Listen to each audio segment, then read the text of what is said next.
Buenos días, hermanos. Buenos días con todos. Es un bonito tiempo para seguir adorando a Dios, y esta vez a través de lo que son las enseñanzas de la palabra suya. Es un buen momento para recordar que estamos en esta serie también, el dilema del diezmo. En realidad deberíamos estar en este momento en toda una serie de finanzas, y estaríamos hablando un poco del presupuesto, y estaríamos hablando un poco de las responsabilidades que tenemos como creyentes, siendo mayordomos de lo que Dios nos ha puesto. Pero en vista de que hay nuevas personas entre nosotros, en vista de que algunos de nosotros no tenemos este conocimiento y solo obedecemos o solo somos coaccionados, o probablemente somos hasta avergonzados, podría decir yo, es bueno bajar todos hacia la llanura y todos empezar desde la llanura entrando a conocer este tema, el diezmo. Muchas personas desconocen exactamente por qué se diezma y por qué se ofrenda. Algunas personas desconocen si esto es solamente en el Antiguo o en el Nuevo Testamento. Algunas personas piensan que si no está en el Nuevo Testamento, ¿por qué yo tengo que hacer esta práctica? ¿Sobre qué sustento me dices tú, haz ello o haz aquello?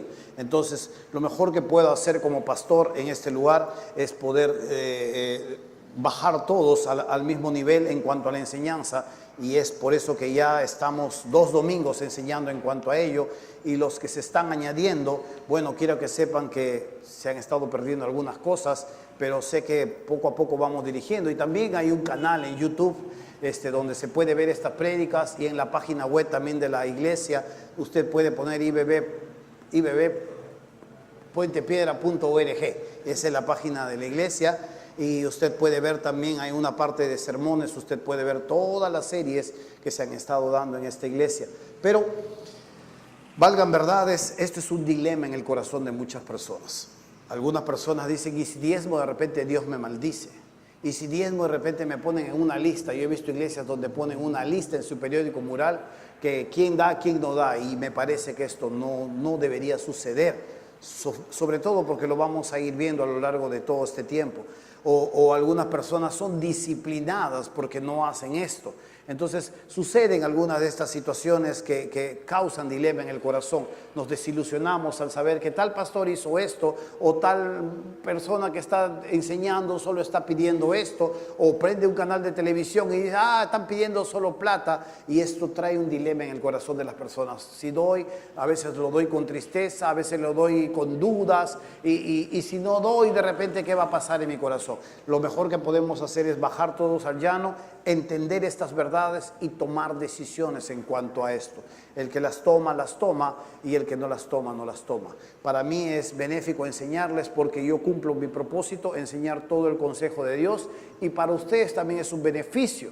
Esto cambia de forma distinta la existencia de un cristiano. Lo bendice. Salmo 128 dice que el que teme a Jehová goza de muchas bendiciones de Dios en cuanto a sus hijos, en cuanto a sus familias, en cuanto a su sostenimiento y en cuanto aún sus propias labores. Pero dejemos que la enseñanza bíblica sea la que nos guíe, y lo vamos a ir haciendo a través de algunas preguntas. Ya a modo de repaso, algunas preguntas se van a dar, pero a su vez también vamos a entrar a aprender en la iglesia de Corinto cómo se daba este mecanismo y cómo se sostenía a los siervos. Bueno, en realidad en la iglesia de Corinto no sucedía esto, sucedía en otras iglesias, pero vamos a escuchar el reclamo de un padre espiritual a sus hijos espirituales que lo están desconociendo y que no están entendiendo exactamente cómo Dios los ha puesto, les ha enseñado. Y este padre, que es Pablo,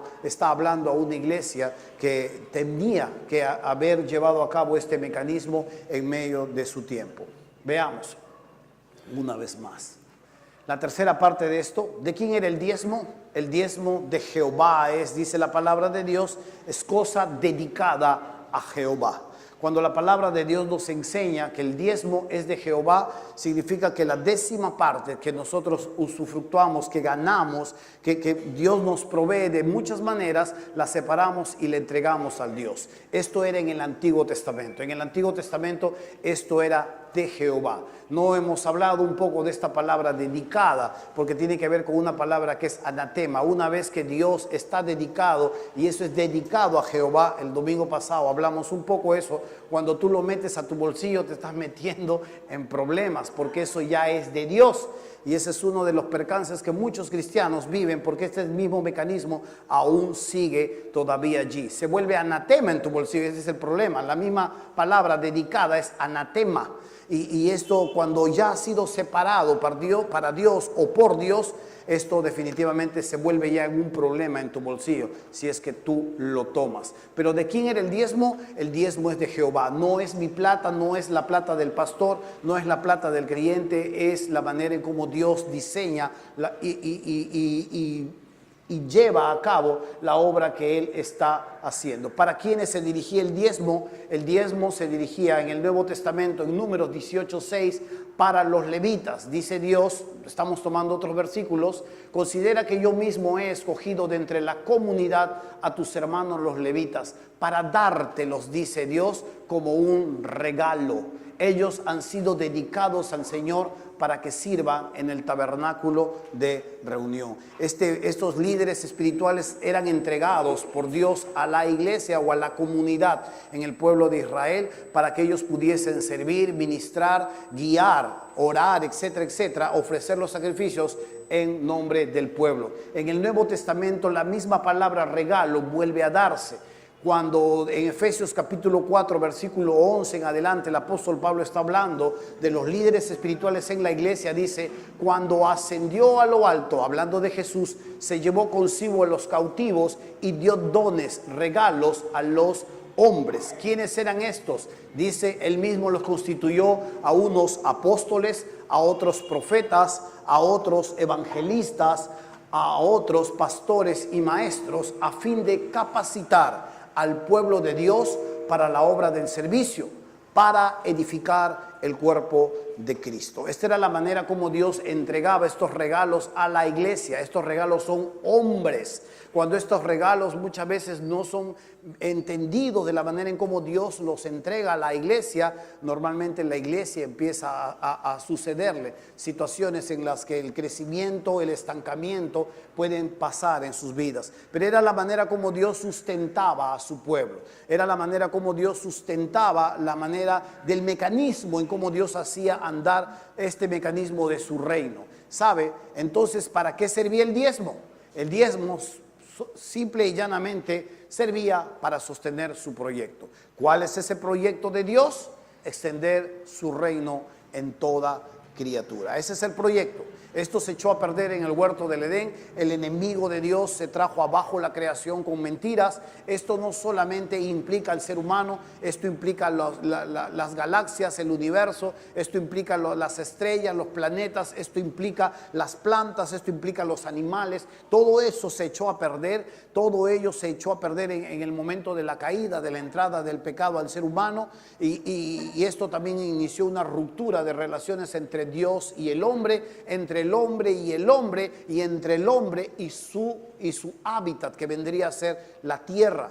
Por eso es que usted va a ver cómo todo esto se está echando a perder, cómo esto no tiene remedio. Yo estaba pensando, usted no sé si se habrá dado cuenta, en la NASA están como locos por encontrar agua en otros planetas, que en Marte, que mandan una sonda por allá, y están como locos por encontrar agua. Yo estaba estudiando viendo unos videos de Al Gore, que es una persona que mueve todo esto que tiene que ver con la ecología, y estaba viendo la proyección que hacían, y esto en 50 años se va a poner terrible.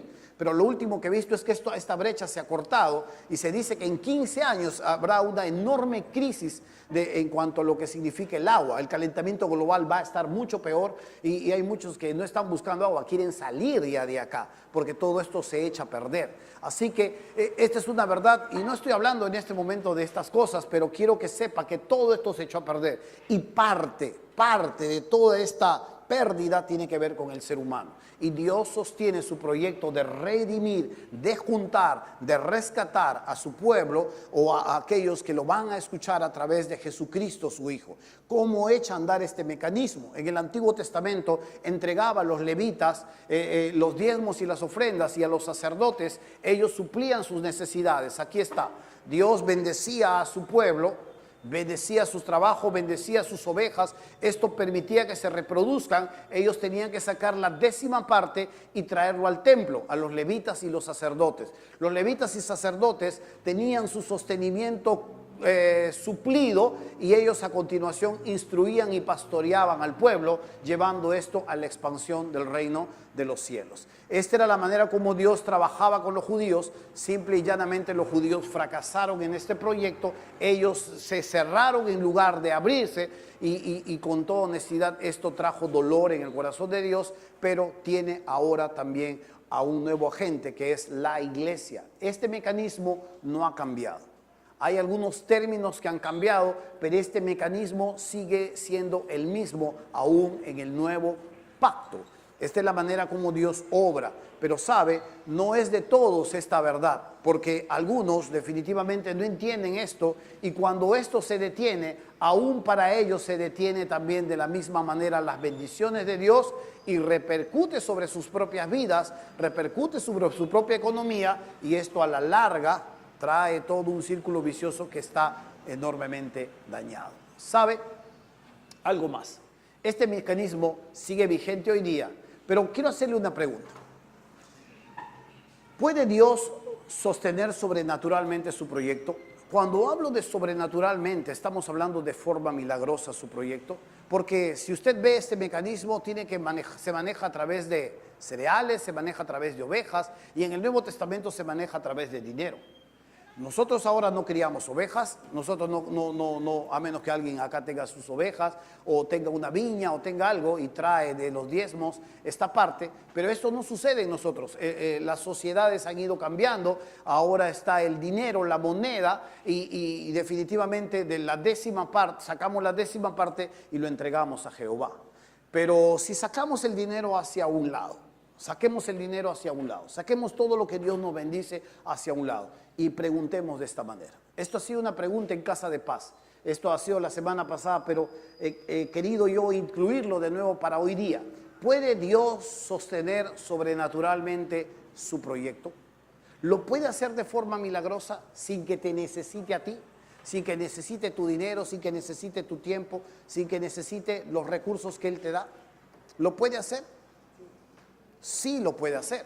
Cuando tú te das cuenta es que Él es poderoso. Pero ahí no va, dígame bíblicamente cómo. Esa es otra historia. Si tú te ves en el Nuevo Testamento, Él alimentaba a la gente, a 4,000, a 5,000. Él podía sostener mientras predicaba. Pero en el Antiguo Testamento, yo puedo hacer una narrativa un poco en cuanto a eso. Cuando fue y los llevó, los sacó de Israel, de Egipto a Israel, se los llevó con mano alzada. Dice la Biblia que Él empezó a hacer milagros. Él empezó a hacer con mano alzada muchos milagros, muchos prodigios, y sacó a su pueblo de forma milagrosa. Preparó un hombre, les entregó un hombre, Moisés, los sacó y los llevó hacia el desierto. Una vez que fueron ellos hacia el desierto, la Biblia dice que Él eliminó también a sus enemigos. Dios eliminó a sus enemigos. Pero no solo esto. Cuando caminaban en el día, en el calor abrasador del desierto, había una nube que medía kilómetros, que les hacía sombra, y ellos podían caminar bajo la sombra que Dios había puesto. En la noche, ellos podían seguir avanzando porque había una columna de fuego que iba hacia adelante. Cuando sus enemigos los atacaban, esta columna podía ir hacia atrás y defenderlos. Tenía guardaespaldas. Ellos todavía no habían nada. Cuando ellos salen de Egipto, dice la Biblia que Dios despoja a Egipto y le da al pueblo de Israel joyas. Las mujeres egipcias empiezan a entregarle joyas. Si usted lee el Éxodo, usted les empiezan a entregar joyas al pueblo de Israel. Dice, váyanse ya, váyanse, pero váyanse rápido. Y les empiezan a dar joyas y todo lo que ellos tenían para que el pueblo de Israel se vaya. Dios les entrega joyas porque esto más adelante también Dios pedirá un poco de esto para construir su tabernáculo. Ahí empezamos a entender un poco cómo Dios provee ¿Y para qué provee? No provee para que finalmente, como dicen los falsos maestros, te hagas rico, revientes en plata. Dios provee para que a su vez también tú proveas. Dios provee para que tú liberalmente entregues parte de lo que Él nos entrega. Pero no solo esto, sino que a su vez, dice la Biblia, que ellos comieron pan del cielo. Cada mañana ellos tenían que recoger el maná. Era como una especie de hojuela que caía del cielo y que se desvanecía ya con el día. Así que temprano en la mañana ellos tenían que juntar, porque esto luego se desvanecía. Lo molían en un batán, en las cosas que ellos tenían, y luego lo amasaban y hacían su pan. Era un pan muy delicioso y esto duró ¿cuánto tiempo? ¿Una semana, 2 días, 3 días? 40 años. 40 años Dios haciendo el milagro día a día. Lo puede hacer sin ti, lo puede hacer sin mí, lo puede hacer. Algo más, dice que 40 años sus zapatos no se gastaron. Yo como quisiera conocer ese tipo de zapato para mis hijos, de verdad. Dejan zapato, le hacen hueco rápido y ese zapato que Dios les dio, ese calzado, no se gastó durante 40 años. Dios les proveyó agua de la roca. Dios, cuando ellos pidieron carne, les trajo codornices. Y Dios dice, les va a salir carne hasta por las narices, decía Dios, porque había codornices en gran cantidad. ¿Usted sabe cuál es la codorniz? ¿O qué significa y qué propiedades tiene la codorniz?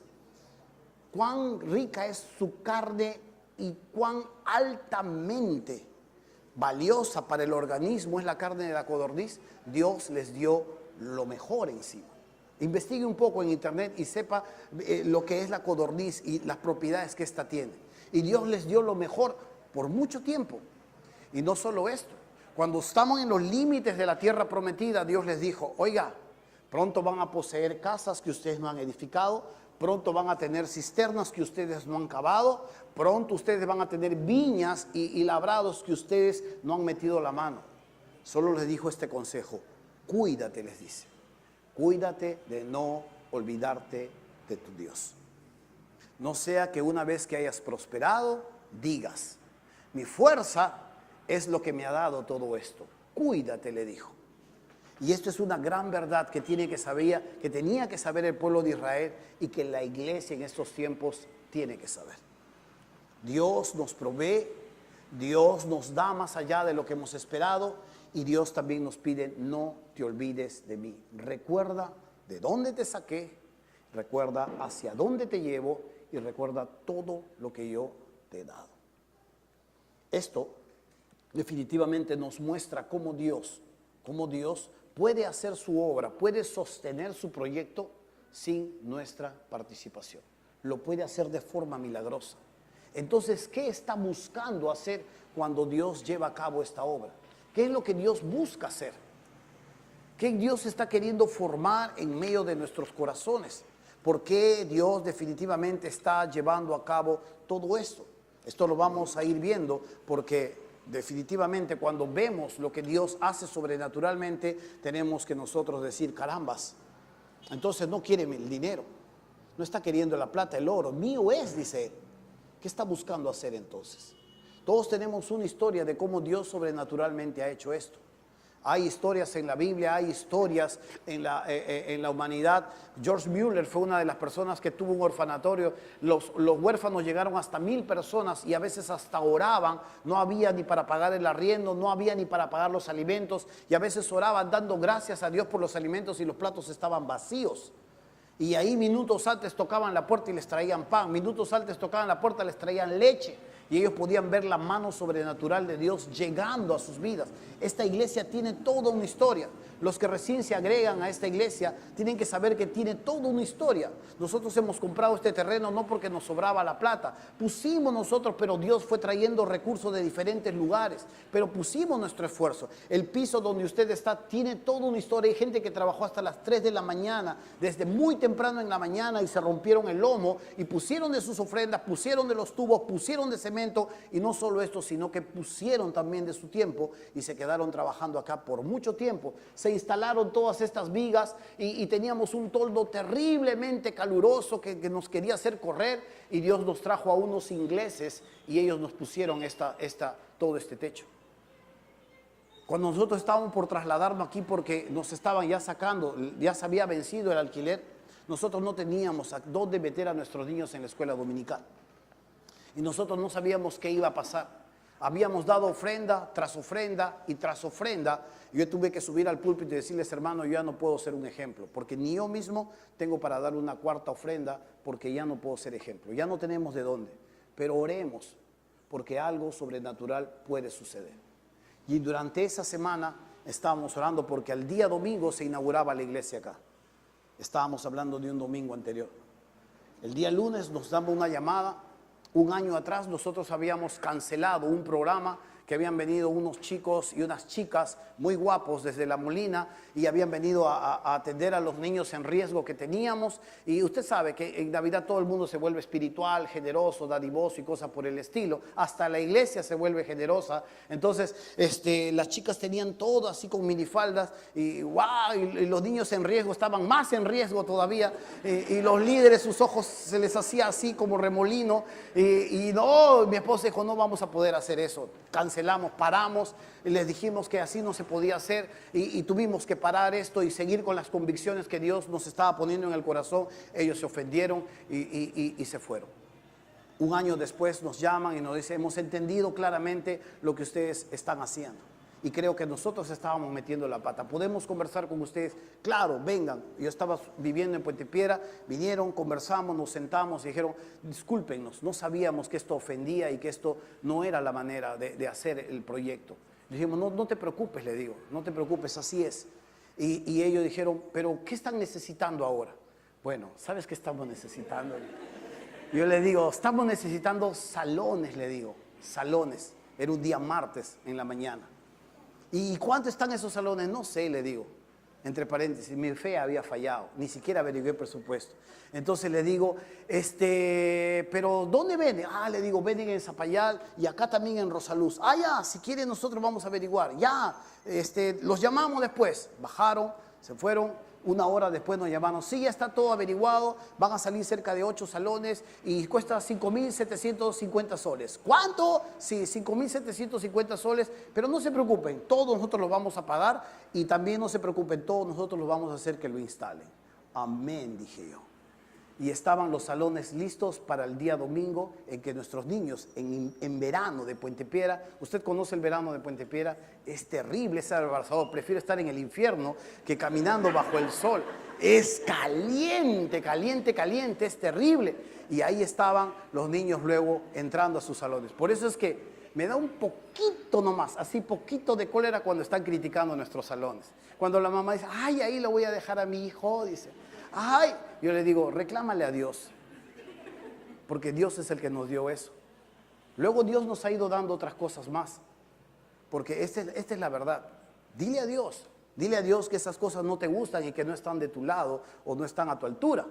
Pero Dios sobrenaturalmente fue el que nos trajo todo eso. No imagino al pueblo de Israel reclamando por el maná y reclamando: da mucha codorniz, tanta carne. No imagino. Pero a veces la iglesia no entiende exactamente que sobrenaturalmente Dios hace su obra y que no nos necesita.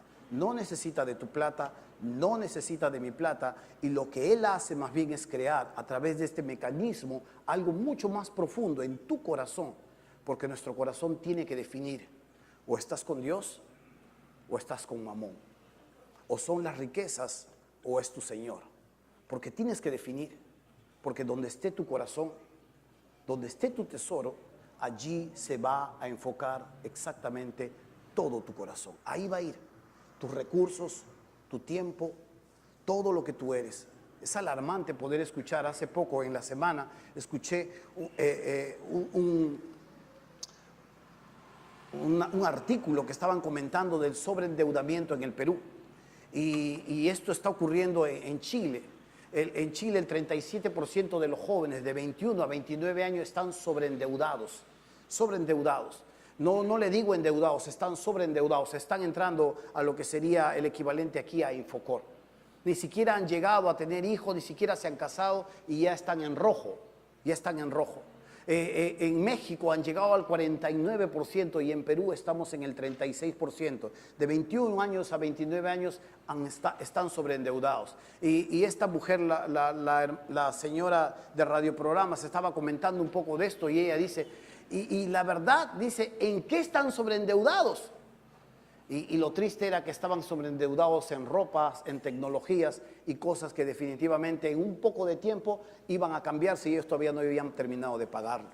Y esto era definitivamente alarmante. El sobreendeudamiento, el mercado de consumo, hace que las personas estén comprando por aquí y por allá. Estoy terminando de leer un libro que se llama Neuromarketing y cómo las empresas de publicidad están estudiando tu cerebro y están colocando las cosas desde hace mucho tiempo para que tú compres, para que tú tomes, para que te guste y están viendo las maneras en cómo tú estás prefiriendo las cosas. Caminaba con mi hija, como le dije la semana pasada, y estábamos caminando por Totus y ¡ya! Grita la niña y se alegra. Y yo digo, ¿qué tiene? Y miramos así y a su nivel de enano habían muñecas así en fila. Uf, para mis ojos ni siquiera lo veía, pero ella sí lo había visto. Y estaba jalándome para que yo agarre una muñeca. Ni tonto compré una, 2 compré. Pero la verdad, definitivamente saben exactamente cómo tienes que comprar y qué tienes que correr y qué tienes que comprar y qué cosas te van a vender y cómo debes soñar. Nos venden un sueño. Nos venden un sueño y hace esto que aún la iglesia, que ya no es esclava, que ya no dice sí a todo, sino que está libre de todo esto, aún la iglesia esté metida en todo esto. Hay gente que ni siquiera puede finalmente gozar de lo que Dios le da. Están sobreendeudados, han sobregirado todo lo que tienen y gastan más allá de lo que están recibiendo. Y esto es una tristeza porque es la iglesia que ya no está aferrada al pecado. Las personas que viven en pecado pueden consumir, pueden estar en la maquinita 2 días, 3 días, les dan su caldo, les dan su café y siguen jalando la maquinita con la esperanza de que salga todo en la misma figura, porque no tienen poder para cambiar.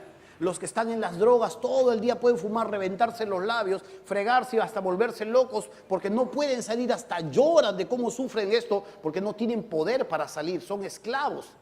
La gente que está iracunda, que está matando, que está violando, son esclavos, pero la iglesia ya no es esclava. Cristo le ha libertado. Hay gente esclava de los celos, hay gente esclava de muchas cosas. Y probablemente si tú eres un esclavo, tienes que revisar bien si has nacido de nuevo. Porque la iglesia ya no es esclava, la iglesia es libre. La iglesia ha sido liberada por la sangre de Jesús y ahora tiene dominio sobre el pecado.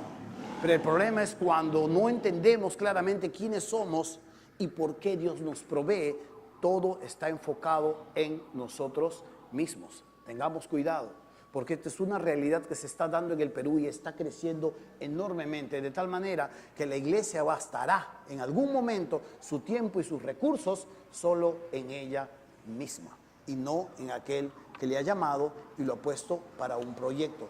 El proyecto de Dios es sostener, es extender, es expandir su reino en todo el universo. Y Dios puede sostener su reino de forma sobrenatural. Dios está buscando hacer otras cosas. El proyecto de Dios solo incluye el sustento de sus siervos. El proyecto de Dios solo incluía a los levitas nada más. Y en el Nuevo Testamento el proyecto de Dios solo incluye el sueldo del pastor, el sueldo de los otros pastores. O hay otras cosas más que incluyen. Por eso es un dilema. Y es por eso que todo mejor bajamos al llano. El proyecto de Dios, cuando Dios da los diezmos y las ofrendas dentro de la iglesia, ¿qué es lo que incluye todo esto? Yo le voy a decir que esto no solamente se gasta, como algunos tienen un dilema, todo esto se lo lleva un pastor. Todo esto va para el pastor. Eso es una mentira. Eso no es hablar con conocimiento. Yo le voy a decir cómo gastamos el dinero de los diezmos y las ofrendas en esta iglesia. Primero, pagamos agua, que más o menos se paga como 320 soles mensuales de agua. Usted no, en su casa no paga 320, pero en la iglesia se paga así.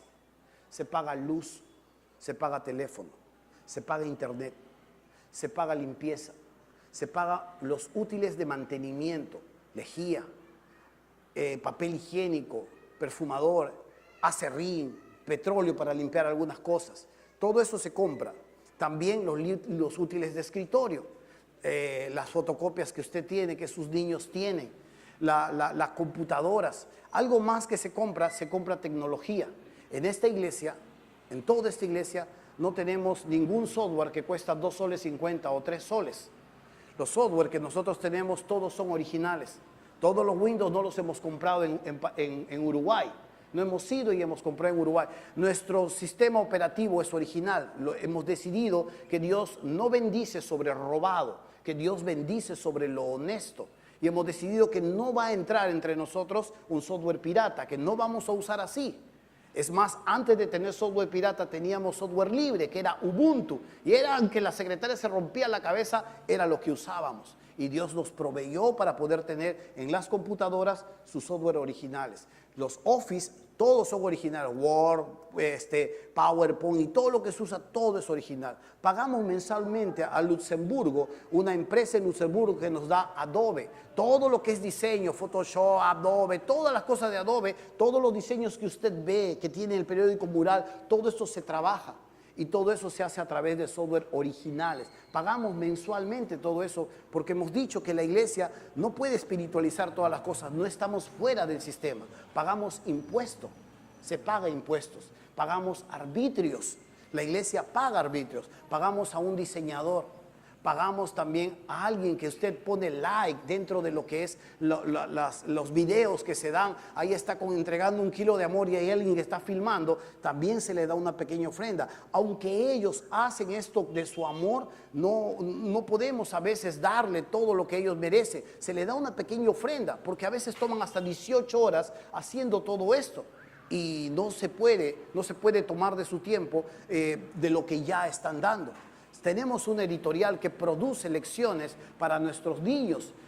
Está produciendo en este momento la que es la EBDB. Se le paga a ellos, se les da una ofrenda. Se paga a los de la secretaria de la iglesia. Se paga el sueldo de un pastor. Se paga el sueldo de los otros pastores. Y si quiere saber algo más, le damos ofrendas de los diezmos, le damos ofrenda a los niños para que saquen sus copias. Ellos a su vez se agencian. Hace unos días atrás, a través de la tarjeta de crédito, hemos comprado un producto en Minnesota, Estados Unidos, que vale 1,000 soles. Y lo hemos descargado para que nuestros niños puedan estudiar. No vamos y pirateamos, no jalamos y robamos y decimos, Dios bendice sobre estas cosas. Tenemos que hacerlo correctamente. Y es por eso que Dios nos visita. Amén. Y todo esto sale de las ofrendas, sale de los diezmos. Hemos decidido que vamos a vivir de forma recta. Hemos decidido que vamos a vivir honrando a Dios. Porque el Dios de otras iglesias que les trae recursos, también lo puede traer aquí en Puente Piedra. Porque es nuestro propio Dios. Amén. Y así es. Entonces, recuerde esto, le damos ofrenda a los de música, que ni se entere música van a empezar a desfilar.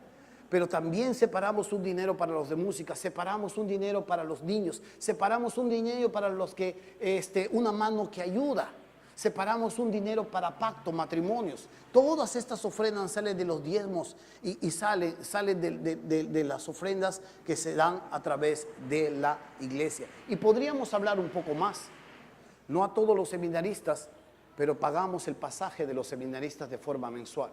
No le apoyamos a todos los seminaristas, pero le pagamos su seminario a algunos seminaristas. Y esta es la manera en cómo se usan los diezmos y las ofrendas. Yo tengo un sueldo fijo. Los líderes de la iglesia tienen un sueldo fijo. Tenemos una persona en vigilancia acá que duerme acá. También le pagamos un sueldo. Y todo esto se hace a través de los diezmos y las ofrendas. Y yo sé que Dios repercute en ustedes. Yo sé que Dios los bendice porque ustedes echan a andar de la misma manera toda esta maquinaria. En el Antiguo Testamento no era solo para los levitas. ¿Quién traía la madera? ¿Quién tenía que tener el fuego que no debía apagarse? ¿Quién tenía que acarrear el agua? Todo esto se echó a perder cuando los levitas salieron y los sacerdotes fueron a buscar su propio sustento. Y de la misma manera, esta es la manera como Dios nos ha entregado, Dios ha puesto en esta hombres, líderes espirituales que son un regalo para la iglesia y que no solamente a ellos se les sustenta, sino que toda la maquinaria que se lleva a cabo dentro de la iglesia tiene que ser sustentado de esta manera. Hay iglesias que no aman a sus regalos que Dios les ha dado. Hay iglesias que no lo entienden, pero en esta iglesia yo sé que lo entienden y lo entienden muy bien. Y es por eso que vamos avanzando. Pero aquí tenemos que entender claramente y hacer muy claras las cosas. El dinero de los diezmos y de las ofrendas no entran solamente para el sueldo de una persona. Entran para muchas necesidades dentro de lo que es el desarrollo del reino de los cielos aquí en Puente Piedra. Amén. Y para eso encima, me estoy acordando, hay estafadores que vienen y dicen: mi mamá se ha muerto, dame algo, tú eres la iglesia. Bueno, para ellos también hay a veces, pero con moneda falsa que dan de los diezmos de otras personas. No, es una broma. Pero sabe, hermano mío, esa es la manera como Dios está llevando a cabo su proyecto. En el Nuevo Testamento, la iglesia diezma si estamos en un nuevo pacto. El Nuevo Testamento vamos a ir viendo, pero el sentido, la misma maquinaria que nosotros tenemos aquí, usted le puede cambiar de nombre, pero la misma maquinaria, la misma forma de mecanismo es dado también de la misma manera en el Nuevo Testamento. Lo vamos a tener que partir en dos mitades. El próximo domingo terminamos esta serie y vamos a estudiar un poco en palabras de Jesús lo que Él dijo y cómo esto puede llegar a repercutir cuando no lo entendemos. Pero hoy vamos a estudiar una parte en la que la iglesia del Nuevo Testamento seguía diezmando, seguía ofrendando, sí lo seguía haciendo. Eso es lo que tienen que saber. El hecho de que la palabra no esté ahí, diezmo, no significa que la iglesia no lo hacía, sí lo hacía.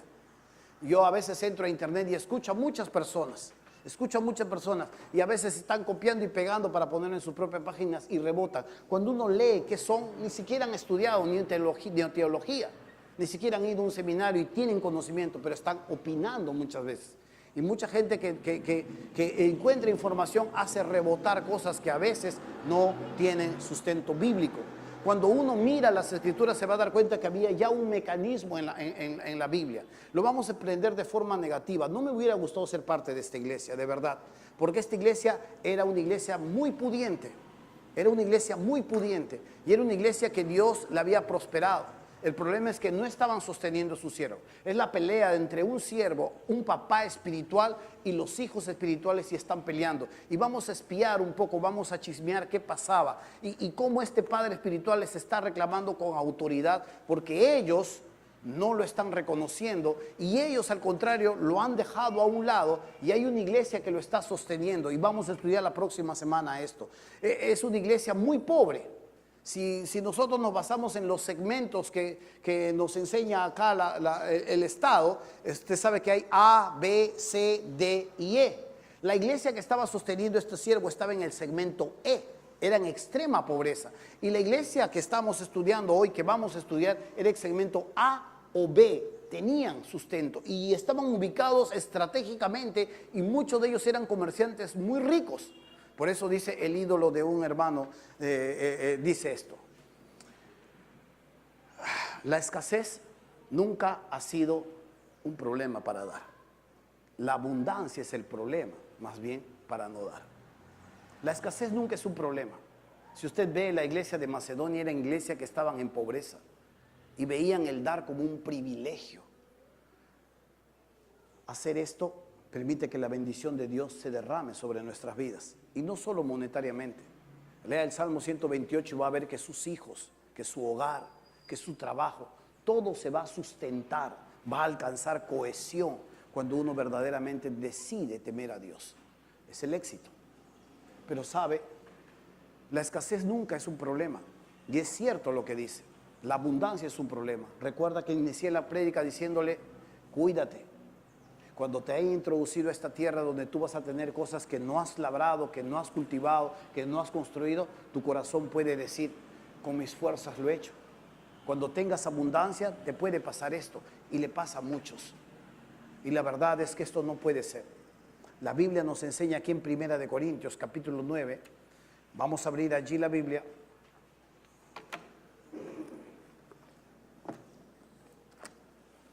Primera de Corintios, capítulo 9.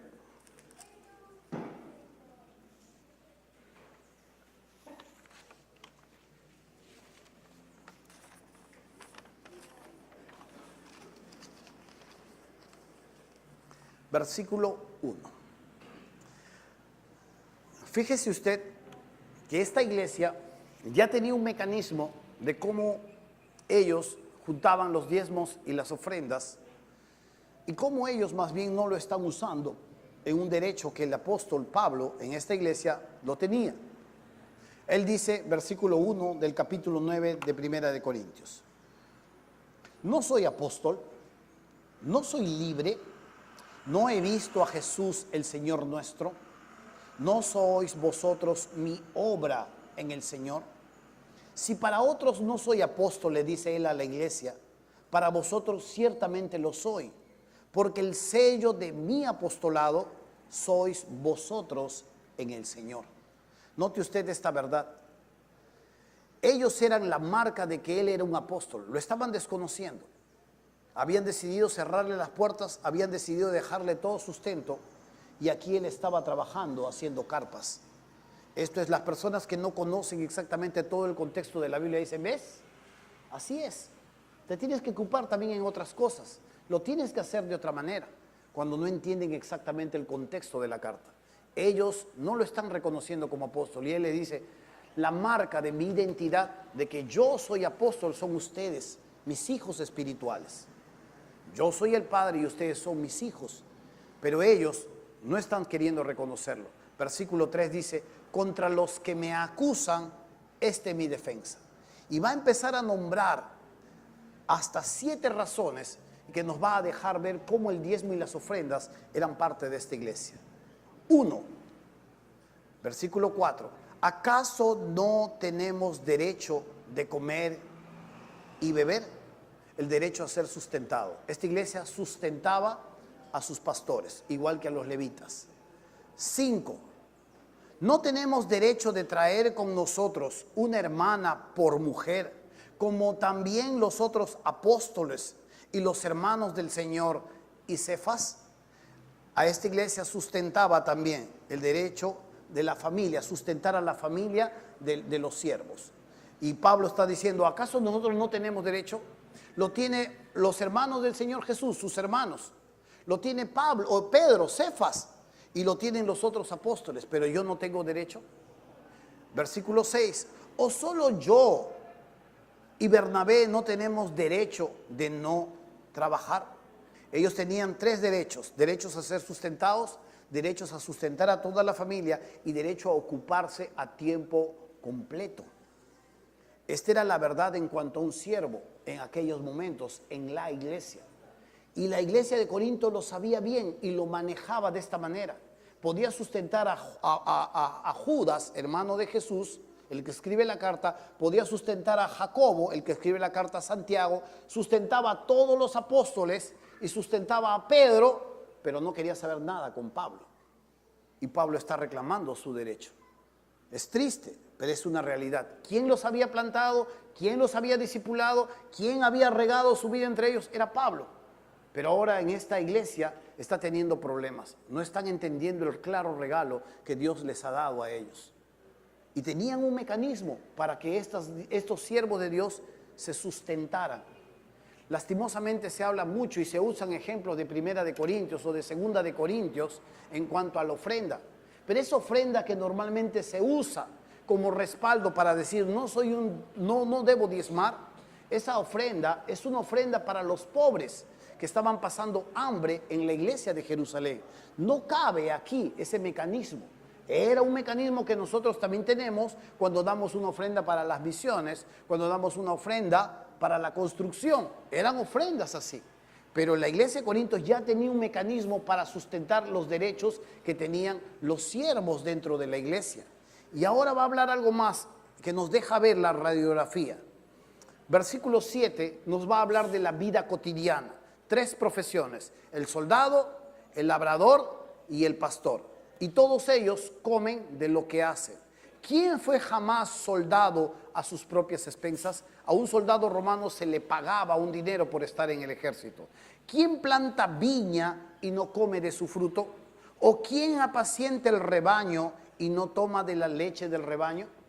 Esto era de la vida cotidiana y Pablo está hablando 3 ejemplos de la vida cotidiana. ¿Quién tiene ahí sus manzanas en la chacra y mira la manzana si quiere comer No, suave, todo es para negocio. Lo agarras y a veces hasta malgasta. Muerde y pum, ni siquiera lo terminas. ¿Quién planta una viña y no come de sus frutos? ¿O quién está ordeñando la vaca o está ordeñando las cabras y no toma un poco de leche para sus hijos? Todos lo hacen. Y Pablo les está diciendo, en la vida real, en la vida cotidiana, todo aquel que hace algo tiene su sustento y sigue avanzando. Versículo 8, ahora va a usar otro ejemplo. El ejemplo de la ley, la que muchas veces las personas tienen toda una lucha espiritual. La ley de Moisés.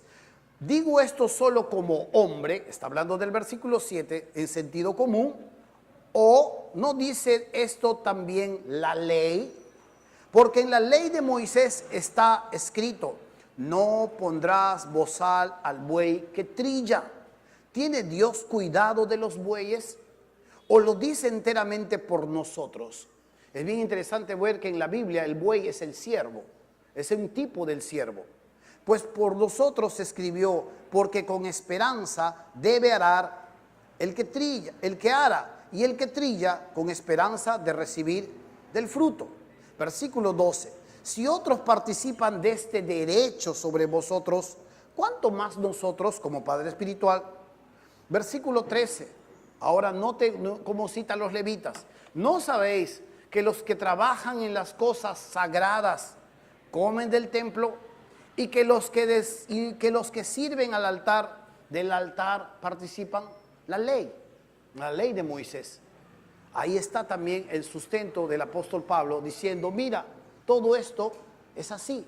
Y ahora lo último, para ponerle la cereza al pastel, va a citar palabras que Jesús no las tiene dentro de los evangelios y dice así, versículo 14, así también, ¿qué dice?